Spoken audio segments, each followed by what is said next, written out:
What is up, and welcome to a special Ask Me Anything edition of the DLF show here on the YouTube channel. We are excited because we have Russ, we have John, we have Bob, a lot of great people in the industry that have a lot going on. Very smart, way smarter than me.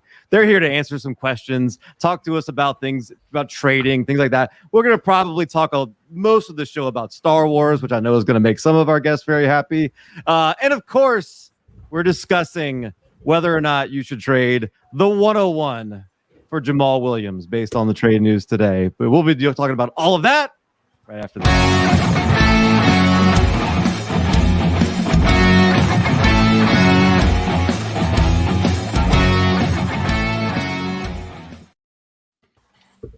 And welcome back. We are excited. We are going to be talking about trades today. Taking your questions. We've already got some queued up.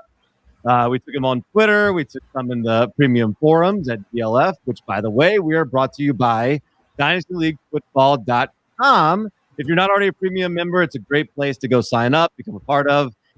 There's amazing tools. The ADP tool is fantastic. All the trade analyzers, things like that, which we're going to get into today. You do a trade finder and see if you're looking to trade a player who they have been traded for recently, and we'll discuss all those things. Now let's introduce our guest and get a proper introduction. I'll start right here. To my left, Mr. Russ Fisher, FF, Dynasty Outhouse. And I think combined between like everybody on the screen here, it's about 50% of the Dynasty Fantasy Football podcast on Apple Network.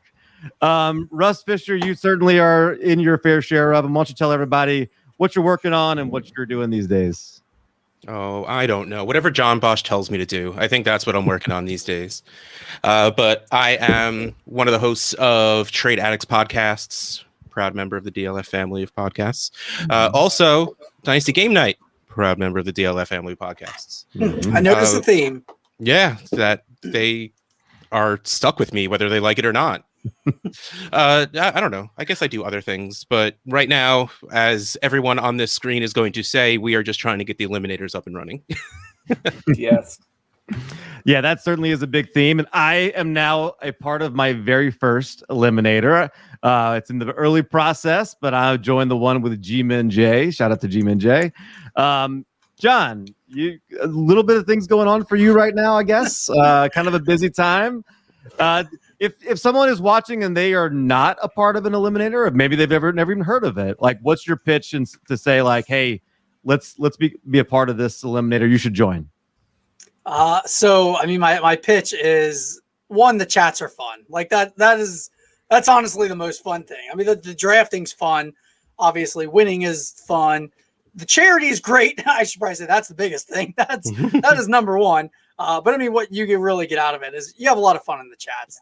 Every one of these leagues comes along with, a Twitter DM where it is people that are degenerate fantasy football addicts. So if you want to talk fantasy football, like these are your people. And each one has, a celebrity, so Russ Fisher is a celebrity. Bob will at one point be a celebrity in them. But so, yeah, I mean, you have access to people that you listen to on the DLF podcast family of podcasts, DLF network family, whatever it is. DLF DLF family of podcasts. Family of podcasts. I screw it up every time. Yeah, no, that's why John he's not allowed to host. This is why I don't host. I definitely don't host. I can't do anything with John. No one can. So I mean, they're really, really, really unique leagues. It is all for charity this year. There are prizes, but it's basically stickers, T-shirts, subscriptions. There's no money prize anymore. That's all gone. So it's all for charity. It's a 17-team league. Every week, the lowest scoring team is eliminated from the league. So it's tough to win. They are very, very tough to win, but they are definitely fun to play. They're like nothing else. I mean, I've never played in anything like them. So somebody is going to sign up, join a league, and they're going to get 1 week, and then they're the low scorer. They're out. Oh, it's even worse when you're the celebrity in the league and you get booted week 1. Oh, I'm not going to say it harassed. happened to me, but I'm not going to say it happened to me. Oh, did you go out week 1 last year, Russ? Last year, yeah, I went out week 1 and one of them. That's Yeah. rough. That's that rough. hurts. Yeah, it was not great. That hurts. And of course, we also to the bottom here we have, last but certainly not least, the Bob Father, Bob Gilchrist. Certainly appreciate you joining. Some of you guys may not have ever heard from Bob. You've seen a lot of Bob's work. If you go through Twitter and have ever clicked on almost anyone's profile, the Twitter header was probably made by Bob. Bob, thank you for joining. And yeah, I know you got a lot going on. I want to hear about the podcast that you're doing that everybody needs to make sure they're tuning into. That's in a couple weeks. Oh, okay. So basically we are putting together a podcast on the Dynasty Viper channel that is going to reach out to the hearing impaired, how they can help, how ESPN, Yahoo, My Fantasy League, Sleeper can help them, not for the hearing impaired, sorry, the sight impaired, to use those platforms. It's a very difficult thing for people that cannot see to be able to play fantasy football. And we're just trying to make that a little bit more aware. I love that. I appreciate the fact that you're doing that. It's something that my dad has struggled with, and I appreciate that you're doing it. It is definitely something that there's a lot of people who love fantasy football. It makes it more accessible to them, and yeah, it's very important. So anybody watching, make sure you look out for that. Check out Bob's Twitter handle right there. Make sure you're following him and check up on that. Let's kick it off right away with a question that came in from French Quarter Fantasy. At his name's Cisco. I'm not going to try and you see his handle right there. I'm not going to try and say whatever it says. But what is a reasonable return for JK Dobbins in terms of 2021 rookie picks? So if you're just thinking about a return that involves rookie picks, Russ, for JK Dobbins, what are you thinking? All right, I will say in a Superflex league, I could not get the 104 for JK Dobbins. What should you get? 103, probably. Like, I don't think you're getting I know you're not getting the 101. After that, the 102, probably at this point, it's a little too much because people are going to want their choice of Fields or Lance or if they Pitts. Yeah. No. No, just no. No. What? So yeah, no. When you get past, like, to me, the top 3 choices, which should easily be the 3 quarterbacks up top, then probably there. I think you should be going around the 104 for JK Dobbins. Honestly, I wouldn't, if I'm getting anything lower than the 104, hell, if I'm getting the 104, I want something on top of it. For JK Dobbins. JK Dobbins is an awesome player on a run-first team with a mobile quarterback. And the guy who was vulturing touchdowns last year, Mark Ingram, is gone. So those touchdowns are now going to be JK Dobbins. So I do not want to sell him easy. And I don't want to just swap him for Najee Harris because Kyle Pitts still just shouldn't be drafted at the 104. Yeah, it just shows you that how much value these draft picks carry as we get closer to our rookie drafts. And this is the time, if you've got one and you do have your eyes on someone like JK Dobbins, this is the time to try and sell them. Bosch, what do you think? You kind of in line there with what Russ is saying, or value as far as draft picks for JK Dobbins? What do you think? I will agree with the 3 quarterbacks. I will obviously take Pitts above Dobbins. I would give up Dobbins. I don't know. That's close. I mean, that's close. That is close. I said on the show yesterday or the day before that, like, who would I, in a startup, where would I draft Pitts? And there was only like 8 or 9 players. I think Dobbins was one of them. But that was one QB. So their quarterbacks were not allowed. Superflex, obviously the 3 quarterbacks. Pitts, it's kind of a coin flip for me. I'm definitely taking Dobbins over Najee Harris and Travis Etienne. I like Etienne a lot. He's kind of leapfrogged Harris for me as my running back 1 in this class at this point. Just throughout doing auctions, I found myself gravitating to wanting Etienne way more than I wanted Harris every time. So I'm going to take Dobbins over Etienne. So that's kind of my cutoff right there. What you want to do with Pitts is up to you. I'm kind of torn on that one because I mean, JK Dobbins, like I legitimately have him as the guy I think could be the running back 2 next season. I actually think he has that high of an upside, so I really like him. I'd love to see him get the ball enough to become that. Yeah, I'm afraid he's not going to. Yeah. But, So I'll throw one out there. John, would you take CeeDee Lamb or JK Dobbins? That's not super difficult at all. Yeah, Lamb for me. I'm probably taking Lamb. I mean, this is a situation where, like, if I need running backs, I'll probably go to the running back. But just if we're going vacuum value, I'll take the wide receiver. Well, this time of year. Good question came in here from the comments. Traded George Kittle and Michael Thomas for Saquon Barkley and DJ Chark. It's a tight end premium, 1.5 point for everything else. Tight end premium, 1.5. Half point for everything else, I guess is what. So it felt bad, but I still have Hawkinson and AJ Brown, which is pretty good. DK Metcalf. Ooh, AJ Brown and DK Metcalf. I love that pairing there as wide receivers. Akers, Harris, now Barkley. What are we thinking? Tight end premium, Kittle and Michael Thomas. Got back Saquon Barkley and DJ Chark. Real quick, what I'm going to go back because we were talking trade value and then John brought up startups. I'm running a 4 division league right now with 4 separate drafts. Dobbins went after Pitts in all 4 of them, but in 2 of them they were literally within 2 picks of each other. And then one of them was an outlier where Pitts got taken in the mid-second and Dobbins went in the end of the 4th. Both of those just seem wrong, so we're going to ignore that. So 3 leagues, all very close to each other. Okay, so trading Kittle and MT for Barkley and Chark. Yeah, no, that sounds right because you want to pay up for the good tight ends, but the thing is 1.5 PPR for tight ends doesn't matter. I know Kittle is going to be a target guy because he's the first target on his team, but still getting Barkley, getting Chark, whose value is skyrocketing because now he has Lawrence.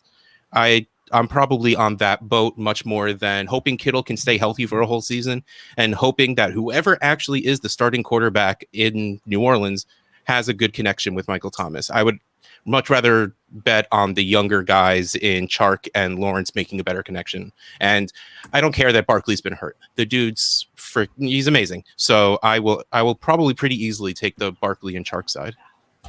Bob, down to you on this one. What do you think? I'm gonna go with the Kittle MT side. Give me the tight end in the tight end premium. I know Russ just said that he doesn't think it matters. It does matter. I want MT. I think he's due for a bounce back year. He had a lot of injuries last year, and he was the 101 in wide receivers. Yeah, but who was the actual 101 in startups? Saquon. No. Okay. Yep. He was. But Kittle was not very far behind. Oh, no, there was zero real actual value to the point I just made. It just really worked. Yes. So I threw it in there. Yeah. No, but I mean, give me the guy that was 108 in a tight end premium league, Kittle, and give me MT. That is, he used to be the wide receiver 1. He's only 27 years old. I'm stuck in the time machine. Yeah. Well, Bosch, let me ask you, because it seems to me like of these 4, Barkley has the best probability of being taken the highest next year, right? I mean, he's also 24 years old. John is not going to take him. Is that too old? That's not too old, but it's close. It's real close. He's like a year from when I'm getting I'll take him for this year, but then I'm definitely I want to get rid of him then. I'm a startup. I'm a big fan of getting rid of running backs when they are 25. I don't want them beyond that because they just don't hold their value. Yes, I know everybody's going to be Adrian Peterson and be productive until their late 20s and stuff now. I don't think so. Christian McCaffrey's going to be that. Saquon Barkley's going to be that. Kamara's going to be that. They're not all going to be that. Maybe one of them is going to be that. I'm not going to roll the dice. I'll just keep resetting my running backs. I will take the Kittle side. I think Kittle has enough years left to make him more valuable in that setup, even though I am king of tight end premium, doesn't freaking matter. I think this setup is actually tight ends are getting 3 times the actual reception. If I'm reading that right, it says 1.5. Everybody else gets half a point. That's So what like, I think you're saying too, okay, I lied. If that's that's a one extra point is a very big premium. like, I mean, that's a big difference. Yeah. Okay. Yeah, that Russ missed what I that. think it's saying. He was going with typical tight end premium. Yeah, typical tight end premiums. It's a sham. no. But Okay. this Yeah. year, I mean, this year legit going 3x. Like that's significant. Yeah, that's a lot. I still think this is pretty close value wise, but now that I had smarter people actually point out to me how wrong I was, I will admit it. I think that's my fault. It was tough reading the question, the way it was. But Philip, I'm sorry you felt gross sending away Kittle and Michael Thomas, and everybody here thinks that you probably should feel a little gross about that. So sorry, Philip. I feel less gross than the other two about it. If it makes you feel any better, if it makes you like me more, then that's cool. Yeah, you should There we go go. follow Russ. Russ will totally sell out to have you like him more. Absolutely. At Russ Fisher FF, just give me a follow. Yeah, There we no, go. that's definitely not it. So we're gonna I come needed right to back fit in with questions. them.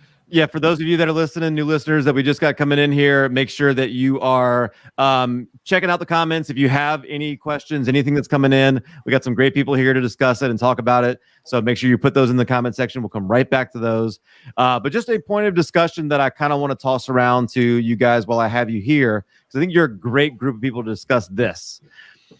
Trading in leagues seems to be like directly correlated with whether or not people feel like it's an active league or not.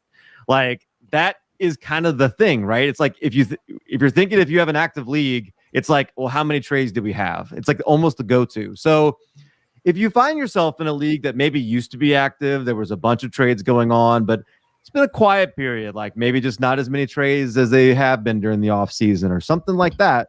Like Bosch, I'll toss this one out to you first. Like, what are some things, like, do you have any ideas of like ways that you can kind of encourage that or get people to get back in that trade, in those trade discussions? Or, is it making sure they find something other than Voxer to sign up for their league communication? Or like, how do we do that? No, one, that's what I use because then you can talk. All chat apps are the same, except for one of them actually gives you voice recording, which is quite nice. So for me, I cheat. What I do is I try to create activity of any kind in a league, because guess what? If you just have people active doing anything with each other, trade talks kind of tend to follow. So these guys both know because they're in a couple of my leagues that do this. What do we do like in February? As soon as MFL rolls over, we usually have a best ball draft. Like we kick off the year with a best ball draft. It takes, a week. And you get like a tiny little prize, either a little extra salary cap room or a little extra blind bid money to spend in the auction in Power Hungry. So that's kind of like our February. So, we have kind of an event in February. The league has just rolled over. That gets everybody to kind of think about the league. Maybe they look at their roster. Maybe they look at what they need, what somebody else needs. Then we move to March, and I usually run a March Madness game. So same thing. This is about college basketball. It's not even about football, but it's the same thing. It gets people just kind of a little bit involved. That a little more talking. April's when you're getting ready for rookie drafts and getting ready for the draft. So, I mean, at that point, you don't really have to kind of like force activity or interaction. It just starts to happen naturally. And then obviously you get to the draft and then you have your rookie draft. And then all hell breaks loose. Then it's a swarm of activity. Tends to slow down a little bit in June, but then we come back in July, and I think I usually schedule another best ball draft at that point. So that gets people, coming back to the league. They're never away from the league for a long time. And then, August, you're preseason. So you're kind of getting ready for the NFL season. So that's kind of how I plan out the year. And it seems to work. Most of my leagues seem to have pretty good activity. There's nothing you can do to force activity. The worst thing you can do is say everybody has to send a trade offer every week. Like that's right. Just freaking, that's a terrible idea. Sorry to anybody out there that does that. you're just going to make crappy offers. You're not going to actually increase trades. You're going to increase anger and annoyance and people wanting to leave your league. So the biggest thing, get the right managers in the league. I mean, the only thing that really can make people active is having active people. I do what I can to try and create an atmosphere where they're interacting with each other and hope that it leads to, trade activity and stuff. But there's nothing, you can't force it. You just have to get the right people in the league, whether it's at the start or when you're replacing people. Find people that are active along the lines that you want them to be. Russ or Bob, jump in. What do you think? I'll go last. You go, Bob. I agree 100%. John and I played in this league that Ryan created this past year, and it kind of forces people to be more active because it's called Active Sniper. Sniper Active. Sniper Active, sorry. So every week there is a draft, and you're bound to the people that you draft every week, and you could hold on to 7 players. You could hold on to about whatever you wanted, but there was a draft every week. So when someone like Miles Davis was available, he was the 101 that week to add to the team that came in last. So that's a different way to throw that in there.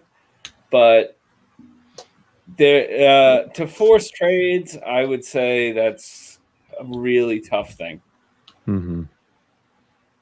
Okay. All right. So Mr. Trade Addict himself.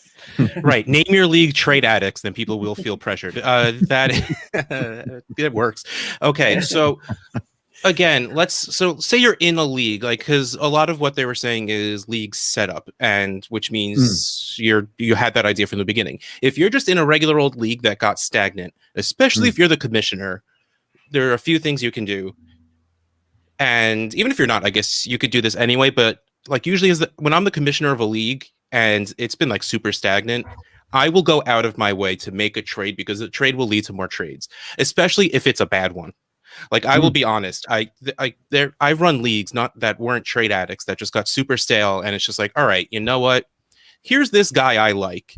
I'm going to overpay for him. I'm going to send something stupid where everyone's like, oh, I would have given you more for that guy. And I'm like, well, then you should have offered something. And then that sparks a couple of things. So make a stupid trade, one that clearly won't hurt your team too bad, but still something that will get stuff going, get people talking.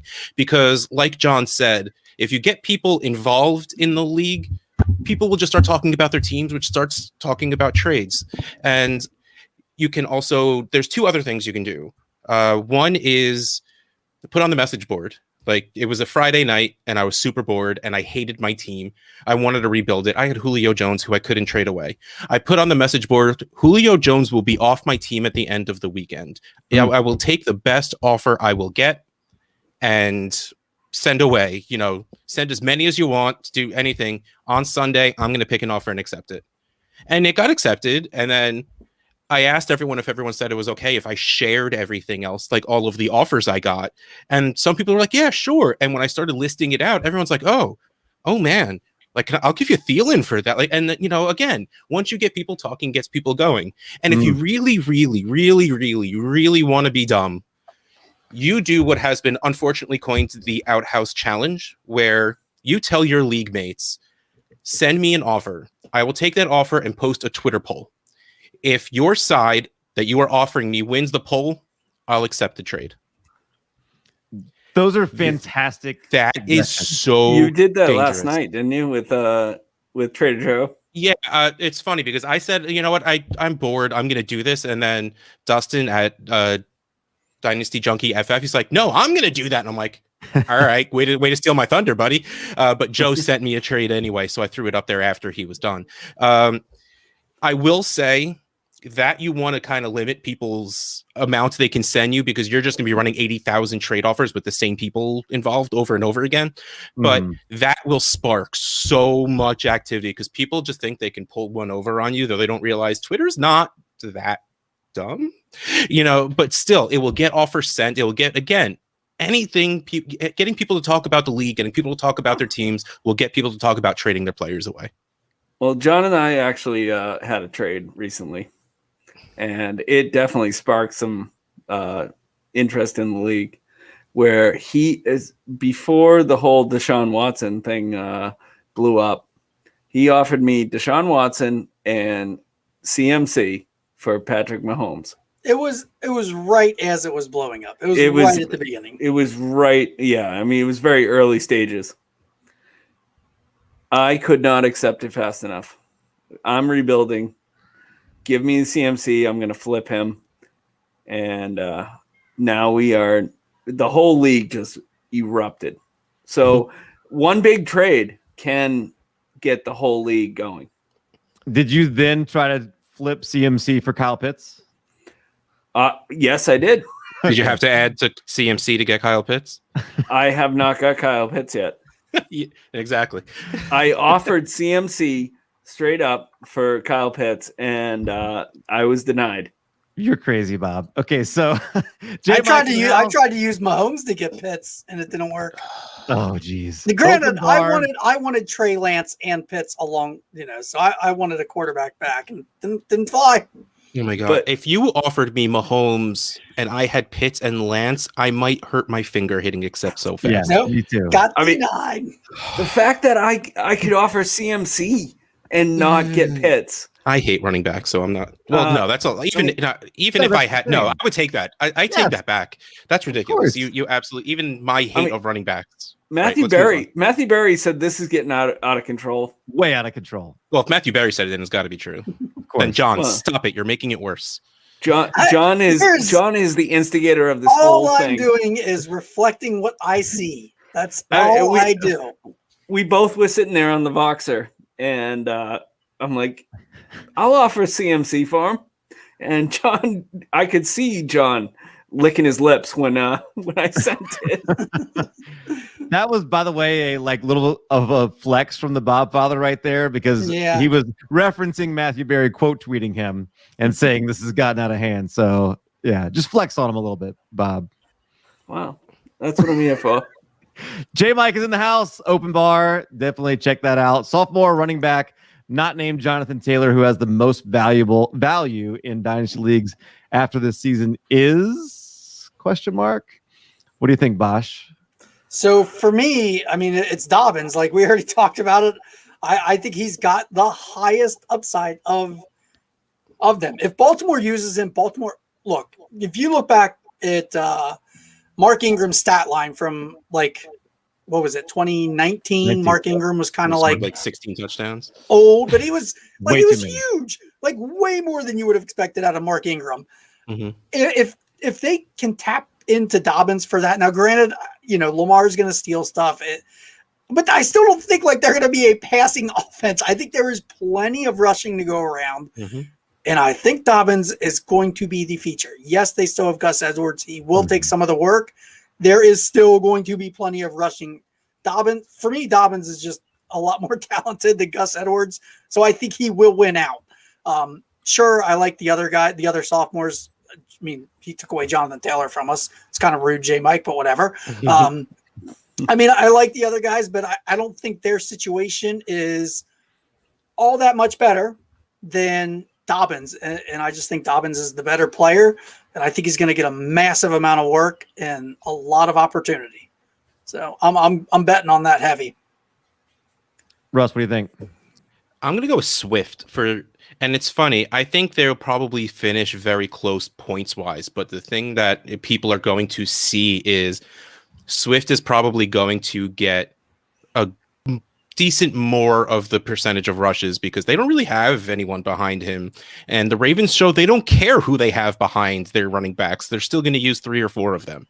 And I also think that Swift is going to catch more balls, in which case that is going to make him look better. So people will perceive the fact that workhorse catches, I like that guy more. And it doesn't matter that they score the same amount. It doesn't matter that Dobbins is going to be fresher because he gets taken off the field. His career will probably be longer because of this. He will be on a better offense because, better team in general, because that Lions team's a bit of a mess right now. So, but I agree that I do think Dobbins has always been my favorite running back in this class. So I really do think the answer should be Dobbins, but I do think the answer will be Swift. Bob, let's hear it. Philip here. He says I'm going to go with Akers. I'm going to go with Akers. Would you have said Akers if he didn't just put that on the screen right there? No, I already had it lined up. I think that offense is going to be really improved with Stafford behind there, taking care of putting people in the right place. And I just want to go against Bosch and Russ. So I'm gonna go with Akers to end up being the number one sophomore. It's actually pretty amazing. None of us picked Clyde Edwards-Helaire, who is, by the way, still the featured back in Kansas City. Like to a team that doesn't run the ball and doesn't throw the ball to the running backs. But still, and who keeps trying to bring in receiving backs anyway. Back. He is definitely the feature back. He's 5'4". Who cares? He will score fantasy points on fantasy offense. Maurice Jones-Drew was like 4'7", and he was still pretty great. Yes. Yeah, but Maurice Jones-Drew had thighs the size of your forehead. I mean, I don't have a very big forehead. That doesn't none really of that work. matters. Fantasy points matter. Mike Davis 101, if that's what we're going with. That picture. By the way, we also didn't mention Antonio Gibson, which if they figure out how to use the passing game, he might be a dark horse there too.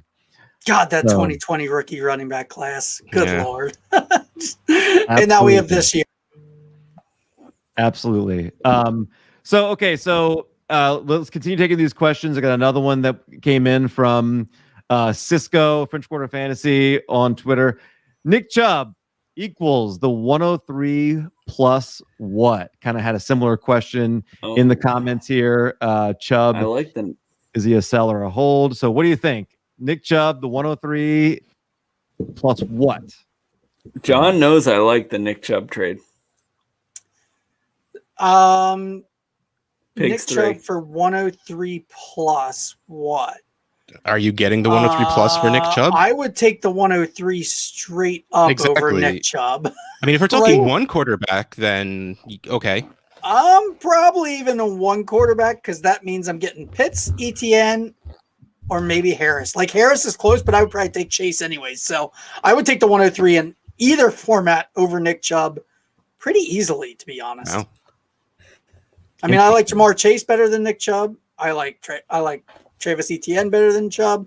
I like Pitts better than Chubb. And if we're talking super flex, I mean, super flex. I don't think that's not even close. You're not getting the 103 for Nick Chubb in super flex. I don't think. No less plus. No. Yeah, 103 absolutely easy not for me. Wow. So Trey Lance over Nick Chubb. Yeah. Yes, in super flex, Mm-hmm. easy. Interesting. If Pitts is available, God. Oh, I mean, I'm taking Pitts. I would give Nick Chubb for Kyle Pitts. I'd give Nick Chubb for Pitts in a heartbeat. 100 times every time. You guys are the worst. Yeah, the worst. Every question, the answer is the worst. I'm sorry. Have you been following our Twitters? I know, and it doesn't Kyle make Pitts. me hate it any less that you're still doing it when we're talking in person. I mean, you are aware what's going to happen to his value if he has literally one good game. I don't A care. preseason game. It doesn't have to be a real game. You're right. It doesn't even have to be a real game. At this point, if he scores a preseason touchdown, it's all over. He's Amir Abdullah. Yeah. We get like one really good like highlight of him working out or something. We might be getting there where that's good. If he shows up with Mike Davis thighs, then good Lord, look like out. the new Betty Davis eyes. Of course. You might as well just light that. Twitter on fire. I agree with Philip. Its value is pretty insane right now. John asked this question. I guess we know what the time machine answer is on this one, but maybe we'll ask Russ here. Pitts for Javonte Williams. John, you're thinking about this? Yeah, give me the team. I mean, I'm taking Pitts, obviously. So, I'm taking the team. Seriously? Wait. I like Javonte Williams. Javonte is a running back tier for me that is like just light years ahead of the next running back in this class. So to get from like Javonte to whether you want it to be Sermon or Carter, like that is a leap. If you don't get Javonte Williams out of this class, like you don't get a running back. Like that's kind of where I'm at. Like if you need a rookie running back on your team, like if you're Javonte Williams is the last possible shot. I like Rondale Moore a pretty good amount. Amari Rodgers, like, sure, that's fine. He feels like kind of a throw-in. Yeah, this is still Pitts for me. So okay, we were saying before, Bob, that how early would you take Kyle Pitts in a super flex draft? 2 startup. I would take him in a startup. No. In a rookie draft. In a rookie right draft. You take him too? I that's the only place I've been able to get him is at. So 2. you would trade the 102 for what? The 109, 202, and a 208? I have recently done that. I traded away the 101 and took the 106, 108, and 109, which I turned into Waddle, Javonte Williams, and yeah, but that's a couple of firsts. That's not one first in a couple of seconds. But I like Rondale Moore a lot. Yeah, like he's borderline a first. And if this is one literally QB, never seen him in the first. If this is one QB, he's in I've the seen first. him 112. Oh, if this is one QB, but I started by saying in a super flex. Oh, rookie in a draft. super flex. I like when people listen that's to different. me, John. Yeah. Gotcha. Well, we don't actually care what you're saying. I know. No, I and definitely do. I die on the inside a little every time. I think even in Superflex, I think he's probably right on the border. What is there? If this was Superflex, then was Waddle goes 12. Is this tight end premium? John A, are you still listening? Let us know if this is tight end premium. It doesn't matter because 112 is going to be Waddle, 201 is going to be Trey Sermon, and then you get your choice between Bateman and Moore. See, I'm taking Moore. I'm taking Moore over Sermon. Well, you should, but that's not what ADP is showing. So I would call that borderline first round pick. I've got Javonte Williams. Decidedly not a first round Correct, pick. but right on the board. I've got Javonte Williams above Etienne because Etienne's now a wide receiver. Jesus. That you could put in your running back position, so that's beautiful. Yeah, I would actually love that if that were the case. It's not true, but that's good. I'll take Pitts. We're getting on my crush. So Fisher says Pitts. Bob says the other side somehow. If it's 2 QB and tight end premium, I'm taking Pitts. If it's not, then I will take Javonte Williams, Rondale Moore. Simon checked in. Front Yard Fantasy, really cool show they do during the days. If anybody hasn't checked that out, make sure you check it out. Weren't you on there recently, Bosch? I was just on there the other day. Yeah, it was fun. That's a cool crew right there. Worked over some old time commish who used to be the big hot commish. Worked him over. That was pretty fun. Nice. Philip, all kind of good questions. Appreciate it, Philip. And if you're in the chat and you have any questions, hit us up with those and we'll talk about them. He sold Dak, CeeDee Lamb, and Jefferson. Woo! For Daniel Jones, Cam Akers, Godwin, T. Higgins, and 105, Najee Harris. And then he gives the rest of his team there. What are we thinking? Giving up Dak, CeeDee Lamb, Justin Jefferson. That's a great starter kit right there to any team. Yeah, no. I don't think I'm ever trading that away. I mean, you're getting back a lot of pieces. Mm-hmm. You're not getting back pieces that. I like Higgins a lot, even with bringing in Jamar Chase. I still like Higgins a whole lot. Higgins does not have the chance to be CeeDee Lamb or Justin Jefferson. Neither does Godwin. Neither does Akers in value. Daniel Jones. Sorry, any Giants fan out there, does not have the chance to be Dak Prescott. No, that's three guys who could be top tier at their position. Obviously, Dak's never going to beat out Mahomes for top 1, but whatever. He can get close scoring wise. And those two receivers. Good Lord, you just build a team around that, and you find your running backs elsewhere. I'm not giving them up for that. I don't like agreeing with John, but I'm going to agree. Mm-hmm. You know, Yeah, I love he is. CeeDee Lamb and Justin Jefferson. They're like Those are like, two of John's bread and butter players. those are like my top 2 receivers that I want right now on Me every too. team. Go follow John and check out his rankings for next year. I'm pretty sure they're 1-2. Or I think DK they might be are. up there too. Like it's, Yeah. I want them. Me too, no doubt. All right, so another just discussion question real quick, and then we'll end with a few more questions from the chat here. So I had a buddy the other day who I was talking to him, and he almost always just plays redraft. And I was just talking to him about Dynasty and trying to get him into Dynasty. And one of the things he said he has a hard time with is in terms of trades and trying to value trades. Like never quite knows like how to put together the right offer. He doesn't want to be offensive in his offer, but doesn't want to, overpay, things like that. Just if there's anybody out there who's kind of like they're mostly are involved in redraft, or maybe they're in dynasty leagues and they're just scared to put those offers out there or know how to put them together.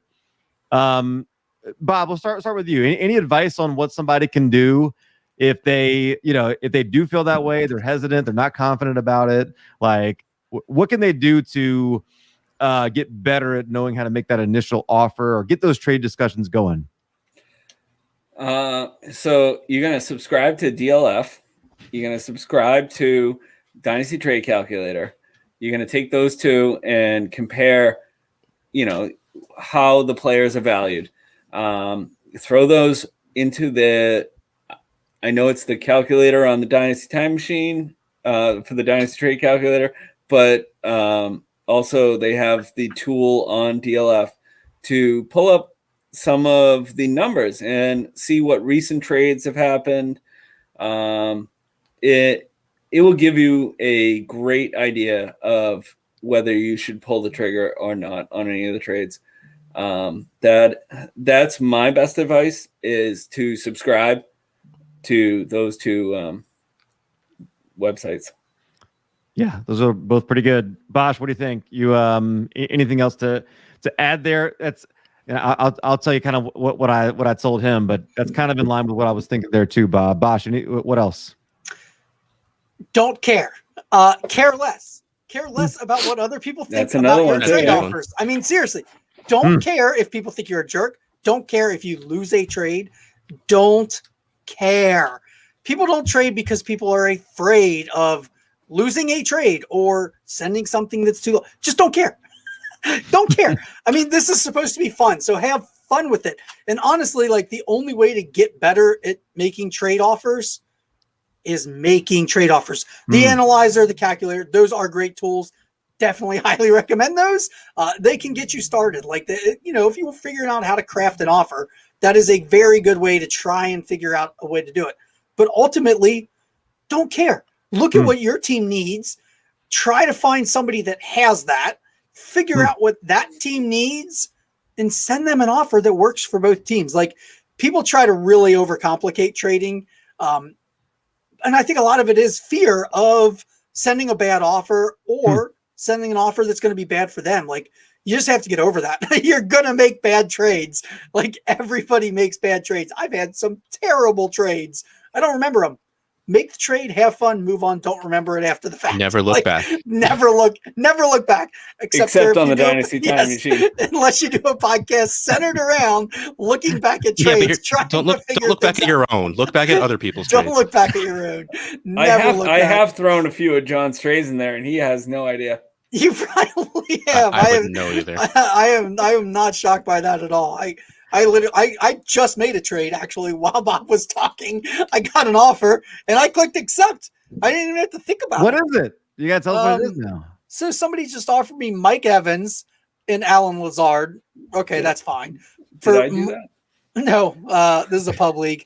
Marquise Brown. I gave up Marquise Brown, Jalen Reagor, and Denzel Mims. Like, I like Mims. I like Mims. Easy.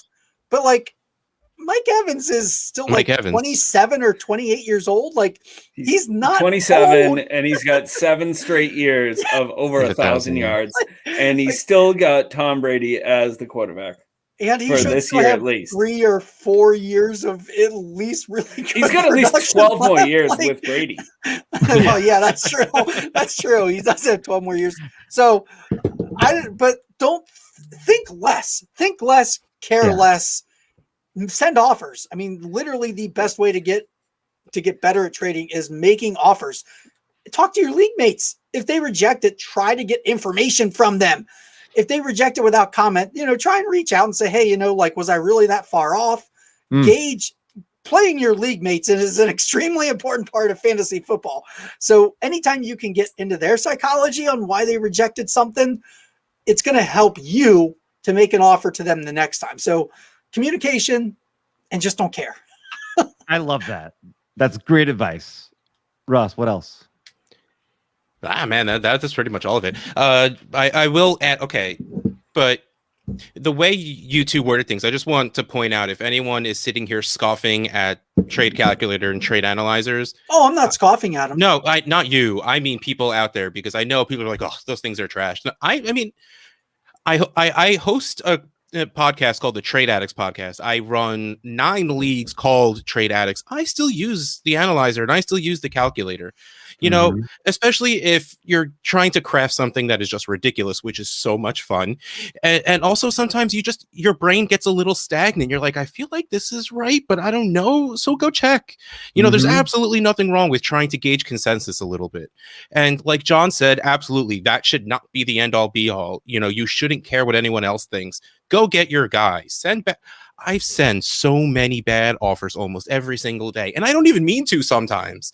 Like every once in a while, I get that reject email, and I will reply, "Sorry, man, I have no idea what I was thinking when I sent that. I hope I screwed up, because that's just bad." But I will say after that, Twitter is filled with people who want to talk to you about trades. Yes. So throw it out. Just literally throw a poll out there. You will get at least 500 replies. I mean, at my fantasy league, at my all of us. Do that. Yep. Yeah, I mean, I am actually at Dynasty Outhouse. I put at Russ Fisher FF to joke that they're both at FF people. Seriously, tag me. I will retweet just about all of them. I will answer just about all of them. If I have the time, I'll even reply to it. Like, seriously, Twitter loves trades, and everyone will try and help. You will get so many conflicting answers, but you'll still get ideas. And that's really, to go back to what John said, you read all of these things that are so polar opposites, and you'll find out what you really believe in all of that. And then you'll be like, okay, no, yeah, this is kind of how I feel, and I think that would end up being a good trade. All that matters is that you're happy, because like John made the biggest point, this is a game for fun. Unless you're crazy and you're in one of those big money leagues, then man, don't ask me, because I don't want to be responsible for your $1,500 league or something, because I don't play in leagues over $50, so I can't handle that pressure. But absolutely, it's supposed to be about fun. Do what makes you happy, and you're going to make bad offers, and you are going to look at me in the eyes, everyone. You are going to make bad trades. It happens. The only way to fix a bad trade is to make another one. Yes. Keep making them. Yeah. Eventually, you will trading. get the hang of it, and you will fix it, and you will have fun along the way. Yes. Those are honestly all 3 of those great advice. I do love the self-check of those calculators, because sometimes I might think something is fair, and I put it in the calculator and it's so lopsided. I'm like, oh shoot, I was way off on that. They basically give you a baseline. All right. Yeah, so 100%. Just by looking at it, you've got a baseline of, oh, I'm way off on this, and I need to recalculate what I'm going to do. Yeah, 100%. Also, like, just to plug one more thing on DLF is the trade finder. You can look and see like what trades are being made, and that might help the market. Now, every league is different, and the trade market is different. Even if the league settings are the same, the trade value and markets might be different. You can filter it. There's plenty of filters to use on the DLF. But even more, if you on Thursdays watch the DLF trade show hosted by yours truly with at @AmazeHaze_Addison. In the trade finder, you can click into these leagues, because the biggest thing that is at a disadvantage just looking at the trade finder as it is, there's zero context. And in trades, while we do our best, like, to talk about trades in the worst phrase ever, in a vacuum, because you need to care about value a little bit, but context adds value, right? Nobody plays in a vacuum. Exactly. Like your team matters to you. The league you're in matters. So when you're in the trade finder, you can click into the league and find out, oh, that guy's team was terrible, so that's why he made that trade. That's why he traded this older guy away a little cheaper than it looked like everyone else did. So absolutely, the trade finder is awesome. But if you're going to use that, you need to actually put context to all of them, because sometimes they're not what they appear to be. Plus, also, you just got to look, because like when you do dispersals, you make trades back and forth to fix them, and those still show up on the trade finder. Right. So, and if you find a trade that Kyle Pitts was involved, make sure you send it right to John, because we are still trying to figure out his value. John knows his value. The problem is it's higher than everyone else's, except for Mahomes, right? I don't think Josh Allen might still be able to pull him. Everybody else has Kyle Pitts extremely high as well, Russ. You can deny it all you want. Yeah, it's out there. His market value is higher than you think it is. I have so little things to make fun of John about, where he just turns everything into a Star Wars joke against me, that I have to ride on something, is really what it comes down to. I mean, I got him in the 4th round in one of the eliminators, so that's actually a bonus. That's single season. That's like, as I've told everybody, I will have no Kyle Pitts in any of the eliminators. Mm-hmm. I will have none. I don't want my team getting eliminated. But I'm going to make sure that you don't. And that's fine. He's going to join all of yours. Oh yeah, no. Anyone he ends up jumping into, he's not going to get him. I love it. Jim chimes in. I have an offer of T. Higgins and Austin Eckler for Saquon Barkley. What do we think? Take it or don't take it? This is Saquon for me. Yeah. Saquon. I mean, as much as I like T. Higgins, I'm lower on Eckler. Like, Eckler's 26. Yeah. There's no way John's taking him. It was great. Eckler was awesome when you got him for really, really cheap. Like, that's what made him so good. Now you got to pay up for him. So I'll take Saquon. The value is on Saquon, but I love T. Higgins and Austin Eckler. T. Higgins is now the wide receiver. He might be the wide receiver 3. No, he's not the wide receiver. He's 20. He's 20. Oh, you mean on his team? On his team. Sorry, the other guy is. No, Boyd's the wide receiver. Boyd is the wide receiver 3. Yeah. No, T. Higgins is so good, and it's funny. I made such a big deal about being so upset that Jamar Chase ended up on the Bengals, which I am upset about, but I still think T. Higgins is going to do freaking great, because that team's just going to throw the ball a lot. But no, Eckler will, especially if this is full PPR. Eckler, I think, is, no matter where he gets drafted or what his trade value is, I think he's getting undervalued. He's always undervalued. That being said, Saquon is still worth more than those two players. Yeah, 100%. I agree with that. But to your point, though, Russ, if it makes you happy, go for it. Absolutely, I would probably take this just because I love T. Higgins and Austin Eckler, and why not have 100% exposure to T. Higgins at this point? People don't realize how many times the Bengals want to throw the ball more than anybody else in the league. Like, they want the rest of their team is terrible except for their passing game. They want to run more plays than anybody in the league. Like, they were on that pace last year with Burrow. Like, they're going to be on the field, lots of targets, lots of opportunities. Lots of time for Burrow to throw. Yeah. Oops. Oh yeah, they forgot about that part of it. I'm in on Joe Mixon this year though. No, absolutely. I actually am too, but not. Yeah. But he's a Bengals guy, so. Benny chimes in. 12-team Superflex, half PPR, 1 PPR for tight ends. Trade away Adam Troutman for 205. So we're thinking like. I'll take the 205. I'll take the 205. 205. So you can replace Troutman with Freiermuth, or you could grab somebody like Jordan Terrence or Marshall later. Like yeah. You can. It's easier to replace Troutman, especially because he hasn't actually done anything yet. It's easy to replace nothing. Yeah, exactly. Which you can do at the 205 at a better position. I mean, at the 205, if you like the idea of Terrace Marshall, there's a chance Rondale Moore or Elijah Moore or I mean, Michael Carter, if you're into that. I mean, there's a lot of players you can get around that have a much clearer path to just better production than Adam Troutman, even if he does become the starting tight end there. And even if that matters, because, New Orleans tight ends, the Saints, there you go. I mean, we don't know what they're going to be. They're not going to be the same as when they had Drew Brees. So isn't one of them going to be lining up, taking snaps? Troutman might be quarterback. Maybe. He could be the quarterback, yeah. But 205 right now, according to the May ADP on DLF, is Rondale Moore.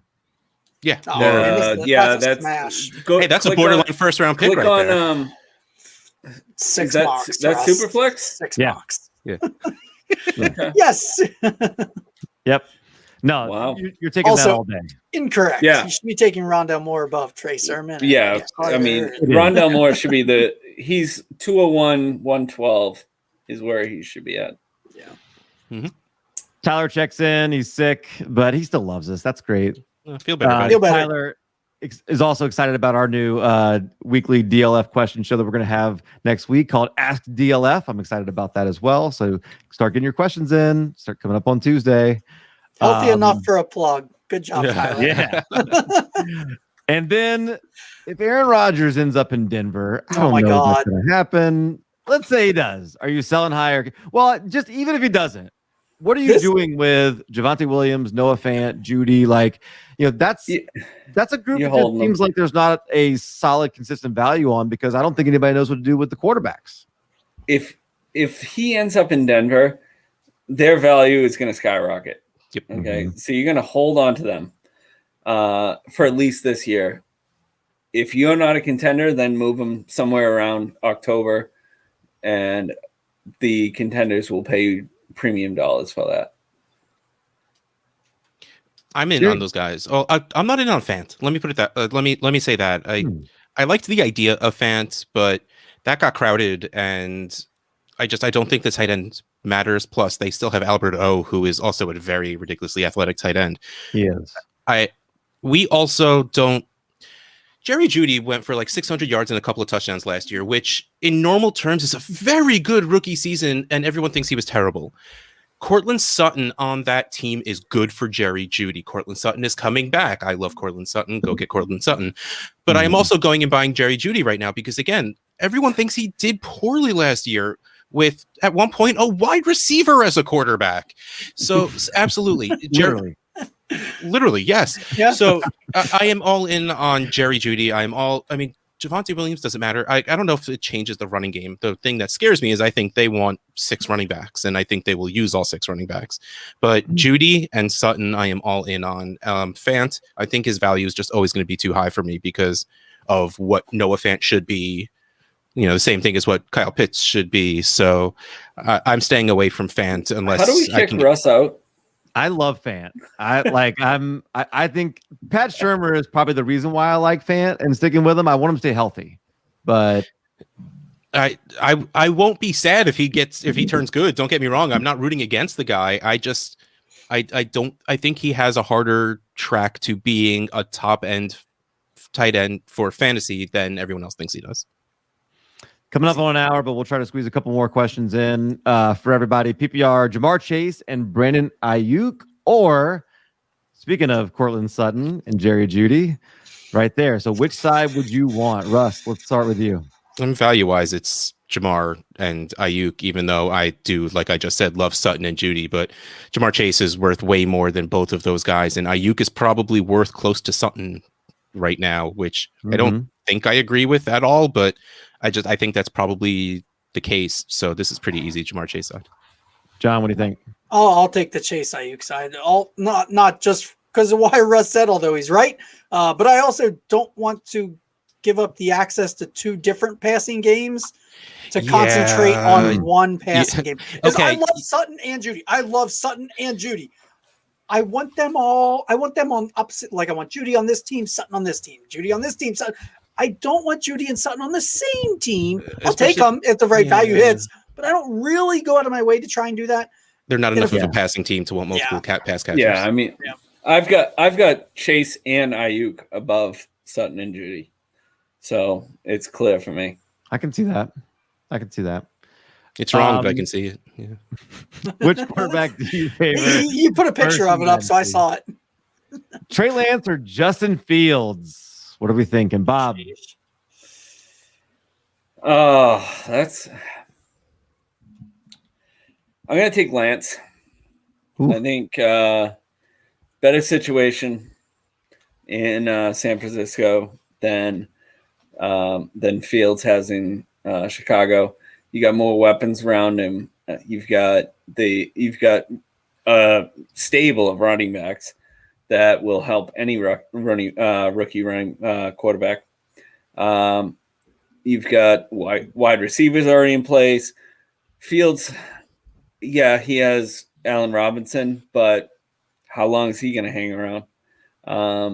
You really don't have much else going besides Montgomery.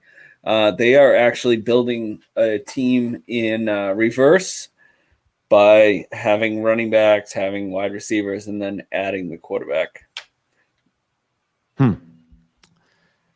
Interesting. John, what do you think? I will take Justin Fields as a 49er, please. Like, Yeah. That's not the way that it went. Darn it, that's not the way that it went. Oh, this is a coin flip. Like, Fields is my 102 quarterback. I like Lance's situation better. So, like, I really don't have an argument one way or the other. I want Fields more because he's the better player. I want Lance more because he's better in better situations. So, like, I mean, it's really a toss-up. I don't think I've gotten Fields as much as I've gotten Lance in the auctions and stuff that I've done. So I'm heavier on Lance, but that's only because I wasn't able to get Fields. So Fields is my 102. I would prefer him. I have no problem settling for Lance one spot lower. Yeah, I'm with John. Fields is my 2. Lance is my 3. I am never sad to end with Lance. I honestly think Lance has the higher ceiling, just based on the kind of runner he is and on his offensive-minded head coach's ability to actually coach an offense as opposed to the Bears. I mean, clearly next year the Bears can clear house and draft a very good wide receiver and things can change. But I still think as players, Fields is safer. Lance is the higher ceiling.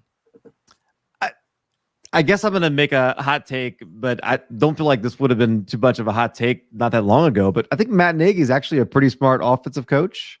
I think being saddled to Trubisky probably didn't showcase that. The problem is because he didn't adapt to what he had in front of him. He played his scheme with the wrong guy, which is not being good, if you ask me. Like, Shanahan has shown that he can do different things with different people. Nagy was just like, no, I'm going to do this and go get Nick Foles. That was dumb. Yeah, so that's really what I meant by, give Nagy Mahomes, or even give him Alex Smith when he has the. What? They had a chance for that. Yeah. You don't want to upset a lot of Bears fans. Well, I guess they're still upset about it. So they are Bears fans. They live in a constant state of upset. So no, given the right people, I'm sure Nagy could be great, but he also shows that he doesn't care what anyone else around him is. He's going to do his thing no matter how bad it looks. And John, if you've been watching the whole show, you know the freaking Bears. Poor guy. John, the answer to this question here, Bears fan John, is clearly Kyle Pitts, right? No, because the question, I believe, says, "Can you steal?" He is not a steal. You have to pay for him.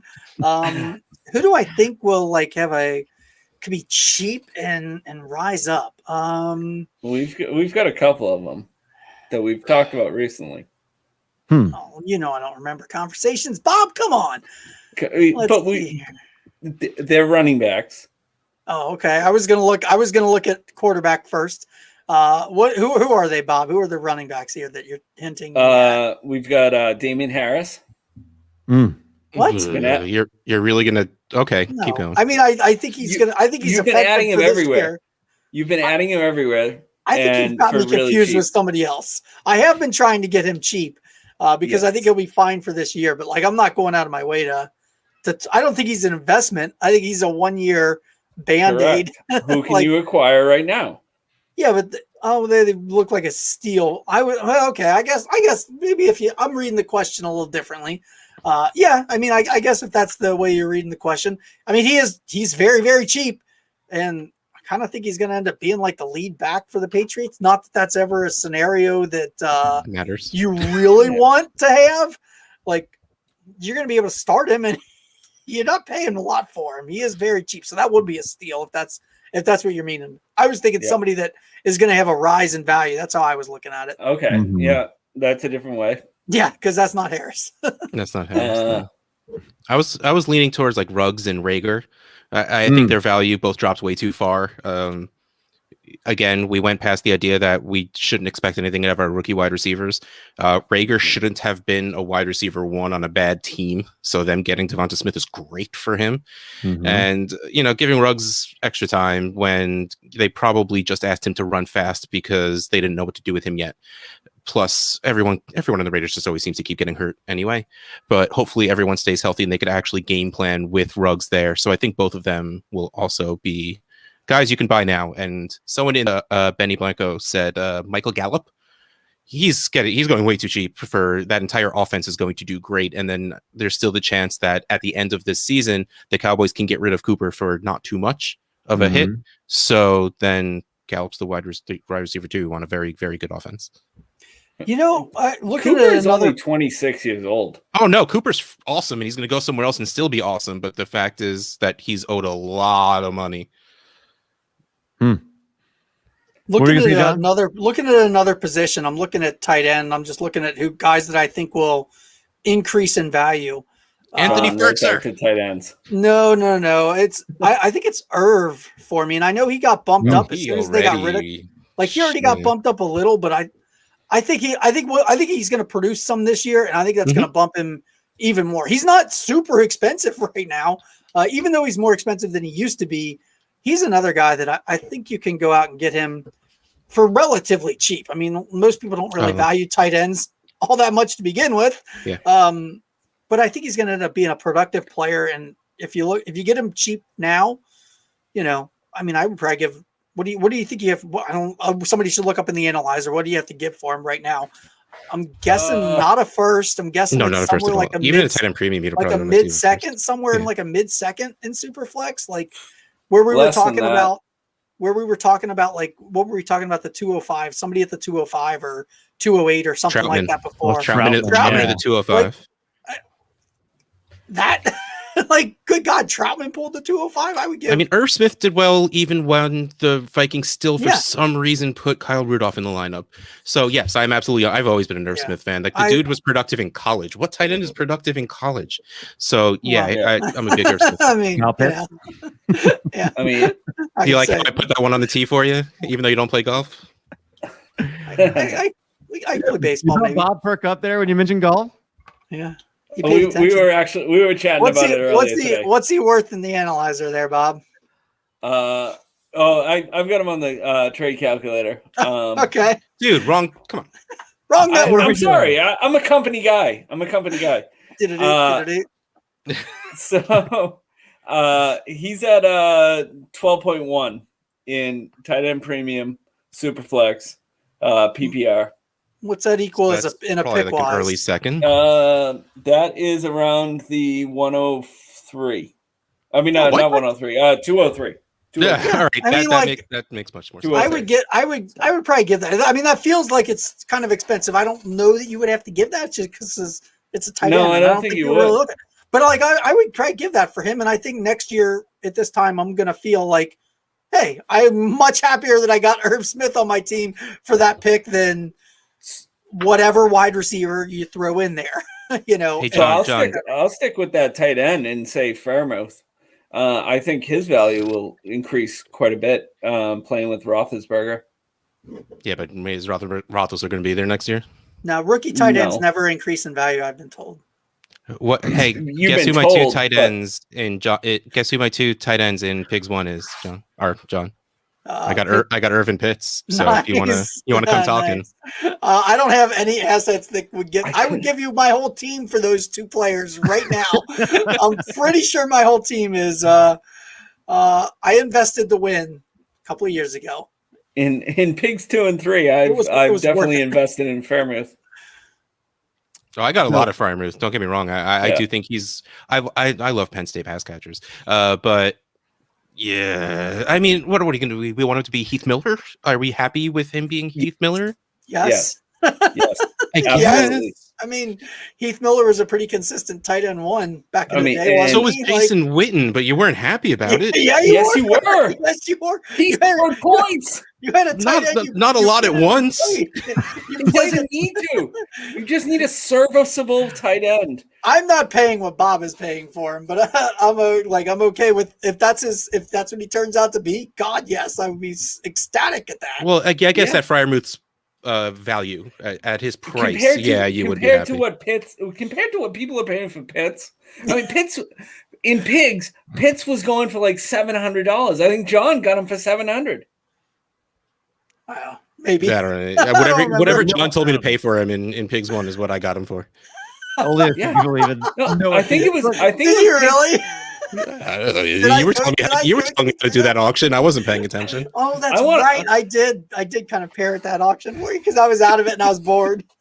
I want to pull up what John paid in Pigs 3. I think it doesn't matter. Nobody knows. Is actually trying to plug the company. Let him do it. Hang on. So in the trade finder that you mentioned there for Irv Smith, I did find one. Now this is a Superflex tight end premium. Irv Smith for Myles Gaskin. Oh my God! I would give Gaskin for him in a heartbeat. That's so cheap. Gaskin, if anything, if he is the running back in Miami this year, he's a 1-year running back. Okay. Yes. Not investing in that. I mean, Irv Smith feels like he should be the tight end in Minnesota for a while. Yeah, they were pretty loyal to Kyle Rudolph for a long time. I don't see him turning away from Irv. So. Yeah, that's really good. Bob, what'd you have? Were you looking something up? I didn't, but I can. I know from memory it was $700. Right. Because John put it up there as the third copy of him, and he didn't want to lose him, and he was waiting for everyone else to bid up the fourth copy, and it didn't happen. So John ended up being the highest payer on Kyle Pitts. Ah, well. So he does not seem upset about it. No. That. John had more money than Bill Gates in Pigs 3. So it was not a big deal. Nope. And with that, seriously, there was a lot of knowledge dropped on this show tonight. You guys did awesome. There was a lot of great things. I hope everybody that's listening and watching enjoyed it and who checks it out later. Make sure if you do that you just check down below. Make sure you're subscribed to this YouTube channel. Make sure that you are getting the notifications because we are trying to increase the amount of times that we're going live here. And we've got great guests. There's a really just an awesome schedule that's coming up. Make sure you're checking that out. Comment, like the video. That definitely helps us out when you do that. Bob, you've got that podcast you talked about. Tell us the date again. June 4th. June 4th, we're going to be doing the vision impaired podcast on the Viper channel. And that, on the Dynasty Vipers YouTube channel. What else you got going on? Oh, nothing much. Helping out John with the Eliminators, a little bit of the Scott Fishbowl Avi Makers, helping out at a few different websites, and I'm not going to waste everyone's time by trying to list them. And getting quote tweeted by Matthew Berry. John. Oh, yeah. Let me flex on that a little bit. John, you don't have much going on, I know. Just trying to buy Kyle Pitts everywhere, basically. Is that where anybody holding Kyle Pitts, they can just find you in their trade offer email? I mean, every league I didn't have the assets to get him, I immediately made trade offers and they were immediately turned down. So I believe in one, I tried to offer Kelsey for enough auction money that I could have gone and outbid for Pitts. Cause I think I had 150 auction dollars. Pitts was on the board for 500. I offered Kelsey to every team that had more than 500 for 500. Look straight on the board. this clearly this is what tight end. I wanted to have 650 so fast, and I would put all 650 on Kyle Pitts. What is wrong with people? Watching Russ's reactions are actually the best. It is. I couldn't get. So basically, I couldn't get Pitts for Kelsey. I've offered Kittle straight up for Pitts and been denied. It's you want to win like this year too, right? Right, everyone. Like, and Kelsey is still great. Okay. Oh yeah, I'm going for back-to-back championships in that league too. And still nobody would trade me. Nobody would take away Kelsey. It wasn't going to hurt my team. I have a good enough team. I think I could have absorbed it. It's stacked. Wow. I love it. Okay, then I apologize that you have such a good team that losing the tight end one for the past 5 years is no big deal. But not for the next 5 years. All kind of flexes going on tonight. Dynasty, Russ. It's Dynasty. So seriously though, like, just if you're watching this and you're not signed up for one of these eliminators, I signed up for my first one. I'm excited about it. I can't wait to get involved in it. Everybody that's been involved in them talks highly of them. I love what you're doing, the way the money goes to charity, all that support, like the fantasy care side of it. Like that's something we need to make sure that we are promoting and pushing, and the fantasy community has done a great job of that. You've done a great job of that. So thank you for what you're doing. Yeah, Russ. I mean, that all goes back to Scott. Obviously, he's the one that started all that. He has been a massive, massive help with these. As Russ knows, my old system, I could not handle. I mean, it wasn't, dude. I never thought I'd be doing 150 freaking leagues. Like, it was fine when I was doing like 30 leagues of these. That was fine. Like, it wasn't that big of a deal. Then all of a sudden, it got bigger. And I could not handle it anymore. Is there any room in the Russ Fisher Celebrity League? I think we got a second Trade Addicts one filling right now. There definitely is. I'm pretty sure there is. And I told John I'll keep going as long as people keep signing up. So yeah, let's do it. So sign up. You could be in a league with Russ Fisher. That's really cool. And Russ, anything else you want to flex on tonight? There's been so many guns shown on this show that I don't want to add another one. Nope. Just DLF is awesome. There you go. And with that, we appreciate. Oh, last thing, Tyler mentioned it here, but yes, like we are doing that show next Tuesday, and we're gonna run that thing every week, even through the season. So, questions, comments, anything that you have that you want to discuss, we're gonna discuss it. Make sure you're tuning into that. Get those questions in, those comments in. We certainly are looking forward to those. And with that, that was a really good show, guys. I appreciate it. Appreciate y'all joining us. Appreciate everybody in the comments for bringing us the questions and for watching the show. And we'll see you on the next one.